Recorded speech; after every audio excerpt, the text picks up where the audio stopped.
I think that any campaign that associates itself with that type of conduct is beneath the office of President of the United States, in my view. I just don't believe that that kind of divisiveness based upon religion has a place in this country. I would call upon Governor Perry to repudiate the sentiment and the remarks made by that pastor. All right, so that was Christie, who endorsed Mitt Romney yesterday, talking about Pastor Jeffers, who made those controversial comments about Mitt Romney's faith. And they took it on clearly and concisely, unlike the other GOP candidates. Michael Steele, what do you make of Christie jumping in on that? Obviously, he was asked about it. Yeah, I think it's appropriate, and it's about time. You know, I'm a little sick and tired of this stuff cropping up out of the blue, and everyone sitting around and acting like, oh gosh, what do we say? What do we do? You know, deal with it up front, put it in its proper place, and move on. And I think that, you know, whether you're talking about Jeffers or you're talking about The Rock, the reality is that it presents a problem more broadly for the Republican Party because it continues a narrative about our relationship with African Americans, our relationship with certain, sectors or segments of our community. And to have Christie and Romney standing there kind of pushing back on it, I thought was a very appropriate moment, long overdue. Andrea Mitchell, I feel like it sort of puts it away. He's the front runner, Mitt Romney, at this point, isn't he? I mean, we look at these numbers, and some of them show Herman Cain, but ultimately, doesn't he emerge? Doesn't Christie's endorsement help him? And what did you make, Andrea, of Christie's endorsement? Did you completely believe it? I did believe it. I believe that Christie feels a natural alliance on many issues with Mitt Romney, and that he gives Mitt Romney more authenticity, more passion. But the real question is, will it sell to the base, to the really conservative evangelical base that would not have embraced Christie? And there is that wing of the party that still is in doubt, and that's where you have the running room for Herman Cain. That's where Newt Gingrich still has some traction, even though I agree, you know, with Major, that looked more like the backbencher Newt Gingrich that many of us remember from the early 90s before he was even in leadership, who was always taking shots and really, you know, going for the outside lane. So that seems to be Newt Gingrich not really seriously running for president, but perhaps running for book sales or lectures or whatever else he plans to do. It just doesn't have the feel of a serious candidacy. At the same time, Mitt Romney clearly is such an established frontrunner now that he's got to make a decision also as to whether he wants to even make a play for Iowa, because he could put it away if he got some traction in Iowa. Yeah, I mean, if he wins Iowa, it's all over. You know what was fascinating, though, Mika, was Saturday Night Live actually predicted exactly how that press conference would look yesterday. Literally, they were standing in the same spots. It was. Except he didn't ask Mitt Romney to do this. Yeah, so, exactly. That was interesting.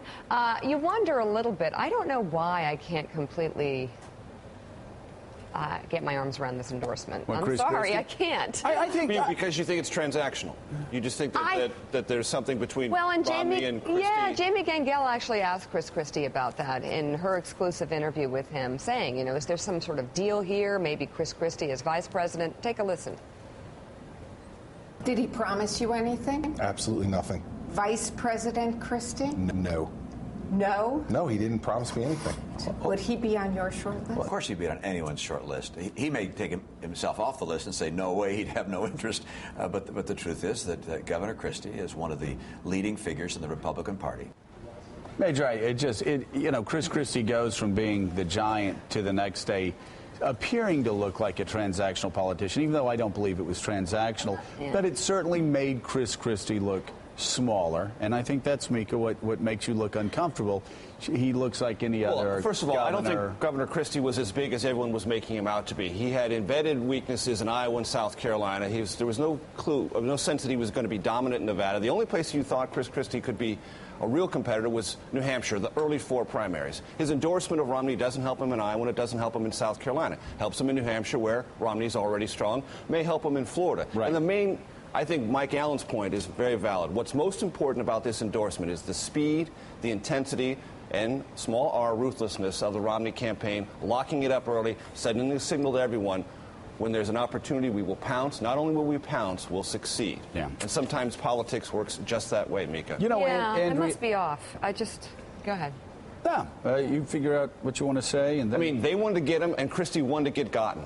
Yeah. And that's probably what makes you feel uncomfortable. Why the transaction so public and so rapid? Don't you think it could be two guys, one sitting governor, one former governor running for president, and their wives get together for lunch over the weekend, and both governors talk about the same thing? How can we skate past the fringe of our own party and win the presidency because the country's in great difficulty? How best can we do this? I get an idea. I'll endorse you. Yeah, that's a possibility. And blue state republicanism. Andrea, let me go to you really quickly. We had yet another debate where foreign policy wasn't mentioned last night. That was actually part of the format.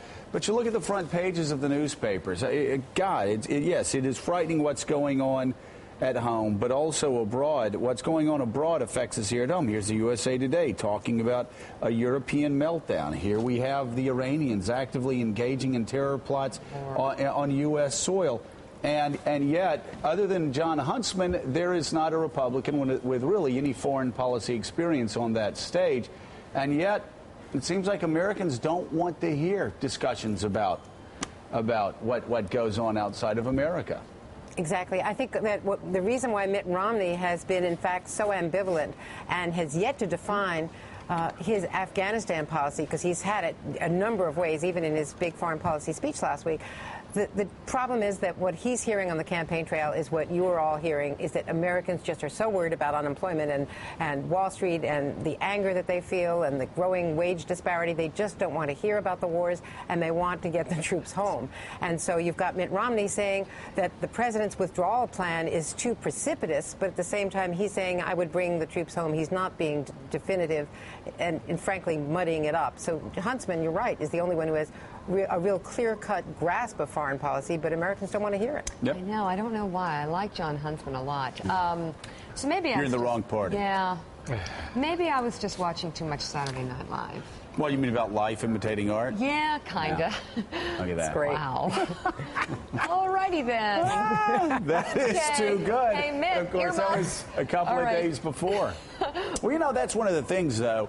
In the SNL skit, Mitt seemed to be the bumbler and Christie seemed to be the big guy. It was the dynamics were reversed. Well, in real life. I'm just going to say, not that Christie looked like a bumbler, but Mitt Romney's success filling up a room. Success in politics, and when you feel momentum behind you, you act like you have momentum. It attracts more, and that's what you saw in the debate last night. He just didn't seem like Chris Christie for the first time. Willie, what? I'm talking about Romney there. Romney is the one who's. Yeah, Andrea, thank you. Thank you, Andrea. Thank you. Can't wait to see your show at 1. Anita Hill joining me. Oh my goodness. 20 years, big anniversary. Fascinating. That's going to be great.